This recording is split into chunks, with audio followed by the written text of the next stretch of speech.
ለልጆቻችሁ ካቻፕ በቺፕስ ወይም በዳቦ የምትሰጡ ወላጆች ጉዳችሁን ተመልከቱ። ካቻፕ ውስጡ ምን ነገሮች አሉ? ኢንግሪዲየንቶቹን ተመልከቷቸው፣ ብዛታቸው።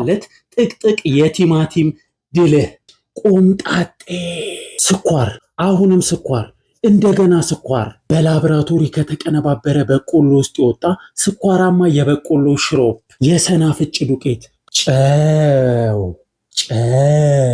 የቀይ ሽንኩርት ዱቄት፣ የነጭ ሽንኩርት ዱቄት፣ እንደ በርበሬ፣ ቀረፋና ቅርንፉድ የመሳሰሉ አሙቁልኝ ቅመማ ቅመሞች፣ ተፈጥሯዊ ማጣፈጫዎች፣ በቆሎ ወይም ከስንዴ የሚሰራ ማወፈሪያ ንጥረ ነገር።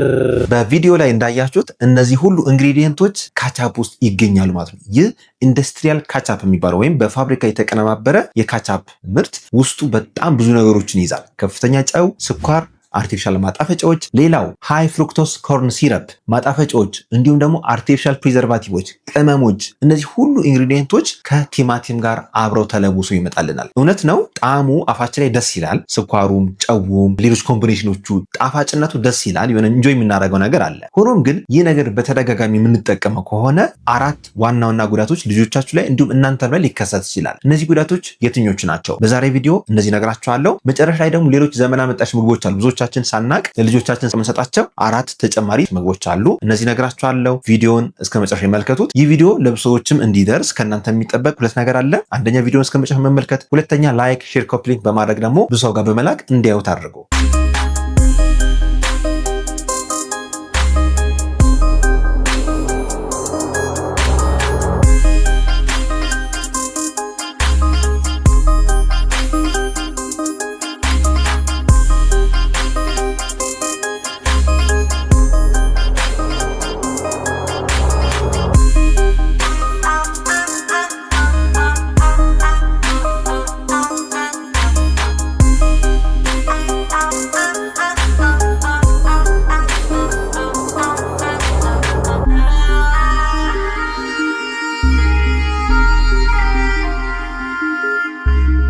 በዛሬ ቪዲዮ ስለ ካቻፕ ጉድ እናወራለን። ውስጡ ምን ይዘዋል? ኢንግሪዲየንቶቹ ምንድናቸው? ምን አይነት ጉዳት ያስከስታሉ? ዋና ዋና ያልኳቸው አራት የጤና ጉዳቶች አሉ። ከዛ በተጨማሪ ደግሞ ሌሎች ዘመን አመጣሽ ምግቦች አሉ ጉዳት የሚያደርሱ። እነሱ በዝርዝር በዛሬ ቪዲዮ እንመለከታለን። ቪዲዮውን እስከ መጨረሻ ይመልከቱ። እንደምትመለከቱት ካቻፕ በጣም ብዙ ነገር ነው የያዘው። ስለዚህ ምን አይነት የጤና ጉዳትን ያስከስታል የሚለው ልንገራችሁ። የመጀመሪያውና ብዙ ጊዜ የሚያጋጥመን የጨጓራ መቆጣት ወይም ጋስትራይትስ የምንለው ኬዝ ነው። በተደጋጋሚ ቺፕስ በተለይ ደግሞ በሳምንት ውስጥ ከሁለት ጊዜ በላይ የምንጠቀም ከሆነ ውስጡ ያለው ከፍተኛ የሆነ አሲድ፣ ጨውና እንዲሁም በተጨማሪ የሚጨምርበት ኮምጣጤ አለ፣ ቪኒጋር። ያ ኮምጣጤ ምን ያስከስታል? የጨጓራ መቆጣት ያስከስታል። ያ ብቻ አይደለም፣ ፕሪዘርቫቲቮቹ፣ ኬሚካሎቹ፣ ቅመማ ቅመሞች በሙሉ ጨጓራ የማስቆጣት እድል አላቸው። እነዚህ ነገሮች በተደጋጋሚ ተጠቀምን ማለት የጨጓራውን የላይኛው ሽፋን አስቆጣ ነው ማለት ነው። እሱ ላይ ደግሞ ሌሎች ዘመን አመጣሽ ምግቦች የምንደርብበት ከሆነ፣ ዘይት የበዛበት ነገር የምንደርብበት ከሆነ ጨጓራችን በጣም ሊቆጣ ይችላል። ይህ ብዙ ህጻናት ላይ አሁን እየተከሰተ ይገኛል እና ብዙዎች የጨጓራ ችግር ያለባቸው ህጻናት እኛ ጋር እየመጡ እየታከሙ ይገኛሉ።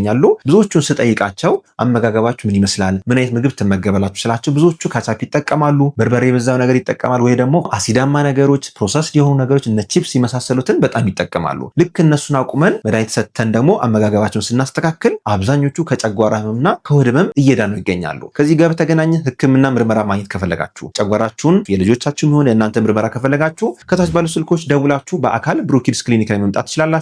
በዚህ ክሊኒክ እጅግ የተሟላ ላቦራቶሪ አልትራሳውንድን ጨምሮ ይጠብቃችኋል። ምርመራውን ከፈለጋችሁ ደውላችሁ መምጣት ትችላላችሁ። አድራሻችን ጦር ኃይሎች ወደ አውግስታ በሚሄደው አዲሱ የራ መንገድ ላይ ያገኙናል። ክፍት የስራ ቦታ ለካሽርና እንግዳ ተቀባይ ባለሙያዎች። ብሩኪድስ ልዩ የጽናትና ታዳጊዎች ክሊኒክ ልምድ ያላቸውን ካሽርና እንግዳ ተቀባይ ባለሙያዎችን አወዳድሮ መቅጠር ይፈልጋል። ብዛት 2፣ ጾታ ሴት፣ የስራ ልምድ በአገልግሎት ሰጪ ተቋማት በካሽርነት 1 ዓመትና ከዛ በላይ ልምድ ያላት፣ በክሊኒክ ወይም በሆስፒታል የሰራች ቢሆን ይመረጣል። ካሽ ሬጂስተሪ ማሽንን በትክክል መጠቀም የምትችል፣ በቂ ክህሎት ያላት፣ የማታ ስራ ወይም የአዳሪነት ስራን ለመስራት ፈቃደኛ የሆነች፣ በአካውንቲንግ ወይም ተያያዥ ትምህርት ዘርፍ ዲፕሎማ ወይም ዲግሪ ያላት፣ ታካሚዎችን በትዕግስትና በፍቅር ማስተናገድ የምትችል፣ የተጣራ ደሞዝ 8000 ብር በተጨማሪ የማታ ስራ ጥቅማጥቅም ዲዩቲ ተጨማሪ ክፍያ ይኖረዋል። የስራ አድራሻ አዲስ አበባ ጦር ኃይሎች አጉስታ አካባቢ ነው። የስራ ቦታው ብሩኪድስ ልዩ የህጻናትና ታዳጊዎች ክሊኒክ። አመልካቾች ሲቪያቸውና ፎቶቸውን ከታች ባስቀመጥነው ቴሌግራም ሊንክ ላይ መላክ ይችላሉ። ወይም ቴሌግራም ላይ @ብሩኪድስ ክሊኒክ ብለው እዛ ላይ ሲቪያቸውን አታች ማድረግ ይችላሉ።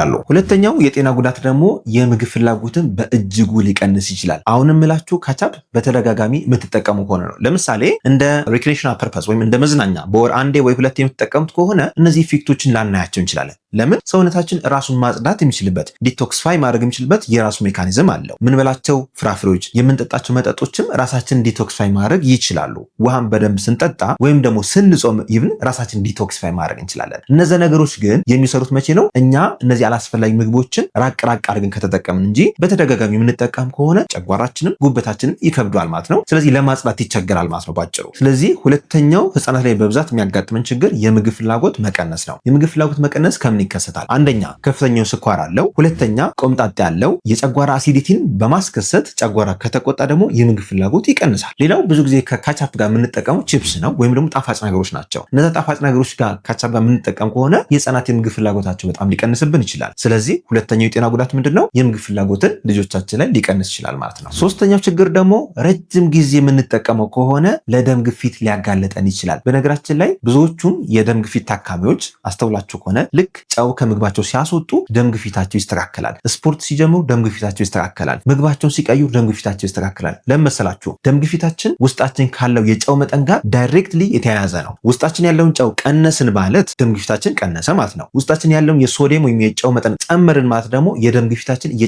እየጨመረ ይሄዳል ማለት ነው። ስለዚህ ካቻፕ ከቺፕስ ጋር ረጅም ጊዜ የምትጠቀሙ ሰዎች ለደም ግፊት ራሳችሁን እያጋለጣችሁ ነው። ኢቭን ልጆቻችሁን ለዛ እየዳረጋችሁ ነው ማለት ነው። ስለዚህ ጨዋማ ምግቦችን በጣም ቀንሱ። ሌላው የጨው ችግር ደግሞ ሆድ መነፋት ያመጣል። አላስፈላጊ ቦርጭ የሚመስል ነገር ሆዳችን እንዲነፋ ያደርግና ቦርጭ የሚመስል ነገር አክቹዋል ፋት ኖሮብን ሳይሆን ሆዳችን እየተነፋ ሰፋ እንዲል ወይም ቦርጫም ሊያደርገን ይችላልና ጨዋማ ነገሮችን አስወግዱ። ለእናንተም ለወላጆችም ይሰራል፣ ለልጆቻችሁም ይሰራል ማለት ነው። አራተኛው ጉዳት ደግሞ የጉበት የስብ ክምችትን በእጅጉ ሊጨምር ይችላል። ይህ ደግሞ በዋነኝነት ሃይ ፍሩክቶስ ኮርን ሲረፕ የሚባል ውስጡ የያዘው ኢንግሪዲየንት አለ። ካቻፕ ውስጡ ሃይ ፍሩክቶስ ኮርን ሲረፕ ምን ማለት መሰላችሁ? ከበቆሎ የተጣራ ከፍተኛ ስኳርና ፍሩክቶስ ያለው ሲረፕ ወይም ሽሮፕ መሳይ ነገር ማለት ነው። ይህ አርቲፊሻል ማጣፈጫ ነው። በነገራችን ላይ ይህ ሃይ ፍሩክቶስ ኮርን ሲረፕ የሚባለው አብዛኛው የታሸጉ ምግቦች ላይ ይገኛል። ዋና የሚጨምሩበት ምክንያት ደግሞ ጣዕሙ የተሻለ እንዲሆን ልጆቻችሁ ፍሌቨሩን በደንብ ፊል እንዲያደርጉት እና በተደጋጋሚ እንዲጠይቁ እንደ ሱስ እንዲሆን ያደርጋቸዋል። ይህ በረጅም ጊዜ ስትጠቀሙት ፍሩክቶስ በባህሪው ሰውነታችን ቀጥታ አይጠቀመው፣ ይልቁንም ቀጥታ ወደ ፋትነት ቀይሮ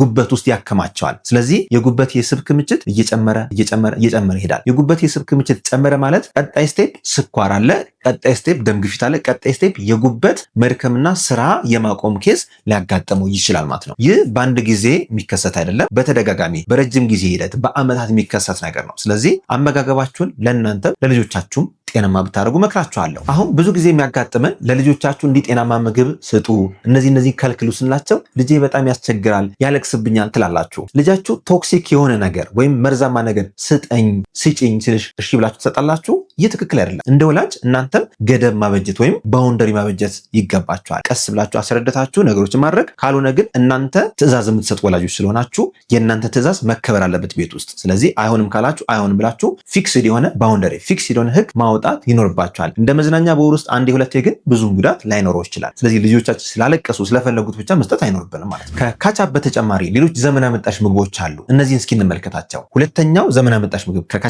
ቀጥሎ ያለው ቺፕስ ነው። ስለ ቺፕስ ከዚህ በፊት በጣም ብዙ ቪዲዮ ሰርቻለሁ። ምናልባት ይህን ቪዲዮ ብትመለከቱ ጥሩ መረጃ ይሰጣቸዋል ብዬ አስባለሁ። ቺፕስ አልፎ አልፎ እስከ ካንሰር ድረስ አጋላጭ የሚሆን አክሪላማይድ የሚባል ኬሚካል አለው። ይህንን ማስወገድ ይኖርባቸዋል። ከዛ በተጨማሪ ኢቭን ካቻፕ ውስጥ የሚፈጠሩት ሪአክሽኖች ቤንዚን ፎርም ማድረግ ይችላል። በተለይ ሶዲየም ቤንዞይት የሚባለው እና ቫይታሚን ሲ ወይም የሶዲየም ሃይድሮክሳይድ ኮምቢኔሽኖች ከሙቀት ጋር ከተገናኙ ካቻፕ ውስጥ ቤንዚን ሊፈጠር ይችላል ይላል። ቤንዚን ደግሞ በባህሪው ካርሲኖጄኒክ ነው ወይም ካንሰርን የማምጣት እድል አለው ይላል። ስለዚህ ይህንን ነገር ማስወገድ ይገባቸዋል ማለት ነው። ሶስተኛው ዘመን አመጣሽ ምግብ ደግሞ ኩኪሶች እና ፕሮሰስድ የሆኑ ከፍተኛ የተቀነባበሩ ከስንዴ የሚመረቱ ነገሮች፣ ኩኪስ፣ ጣፋጭ ነገሮች፣ ኬኮች የመሳሰሉት። እነዚህ ደግሞ ከፍተኛ የሆነ ስኳርና ከፍተኛ ፕሮሰስድ የሆነ የዊት ፍሎር ወይም ደግሞ የስንዴ ዱቄት ስላለው ይህ ቀጥታ ወደ ሰውነታችን ከገባ በኋላ ሰውነታችን በኢነርጂ መልክ ካላቃጠለው ቦርጭ ያከማቻል፣ ስብ ያከማቻል። ጉበታችን ውስጥ በጊዜ ሂደት ስሙ እየተከማቸ ሄዶ ጉበታችንን ሊጎዳ ይችላል ማለት ነው። ስለዚህ ጣፋጭ ነገሮችንና የስንዴ ዝርያዎችን በተለይ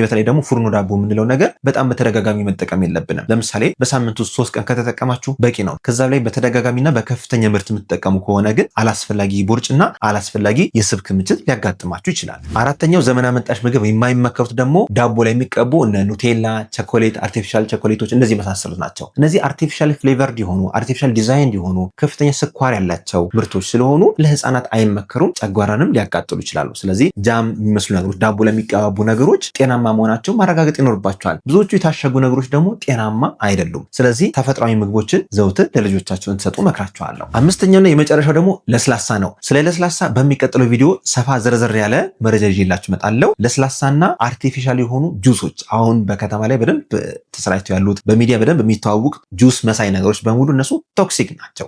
ለህፃናት ጨጓራና አንጀታቸው የማይመቹ ናቸው። እነዚህን በሚቀጥለው ቪዲዮ ይዤላችሁ እመጣለሁ። እንዲሰራላችሁ በጣም የምትፈልጉት ከሆነ ስራለን እያላችሁ ኮሜንት ላይ አስፍሩልን። ለዛሬ ያለን መረጃ ይህን ይመስላል። መረጃውን ከወደዳችሁት ላይክ አድርጉ። ሀሳብ አስተያየት ካላችሁ ያልገባችሁ ነገር ካለ ከታች ኮሜንት ላይ ጻፉልን። ዶክተር ፋሲል ነኝ፣ የህፃናት ስፔሻሊስት ሐኪም ከብሩክ ኪድስ ልዩ የህፃናትና ታዳጊዎች ክሊኒክ። መልካም ጊዜ